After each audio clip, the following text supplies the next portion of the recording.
મહેસાણા જિલ્લા સતલાસનામાં મોડી રાતે તસ્કરોએ તરખાટ મચાવ્યો। એપીએમસી બજારમાં 7 પેઢીઓના તાળા તૂટ્યા। સતલાસના અંબાજી હાઈવે પરના દુકાનોના પણ તાળા તૂટ્યા।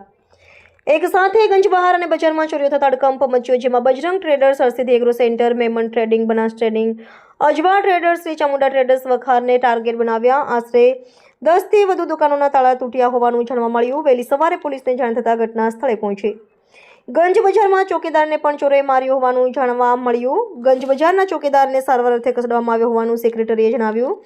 દુકાન માલિકો ફરિયાદ માટે પોલીસ સ્ટેશન ખાતે દોડી આવ્યા। પોલીસે ફરિયાદ લેવાની તજવીજ હાથ ધરી આશરે 7 લાખથી વધુની ચોરી થઈ હોવાનું જાણવા મળ્યું। વધુ તપાસ સતલાસના પોલીસે હાથ ધરી રાત્રિ દરમિયાન પેટ્રોલિંગ વધારવામાં આવે તેવી વેપારીઓની માંગ। પોલીસે ચોરોને પકડવા ચક્રો ગતિમાન કર્યા। રિપોર્ટર અલ્પેશ રાવલ, મહેસાણા। બળવંતસિંહ બાણાવાસ। શું બનાવ બન્યો છે? રાતે લગભગ દૂધની ગાડી આવે ને 3 વાગે એમને બોલાયા કે તમારા શટર ખુલ્લો છે એમ। પછી અમે આવ્યા તો પોલીસની ગાડી બધું હતું ને આ બધું બી વિકેર પડેલું। અચ્છા, કોઈ સામાન ગયો હોય એવું? સામાન કશું નહીં ગયો, પૈસા ગયા છે। કેટલા પૈસા ગયા? 10,000। 500ની નોટો હતી 10,000।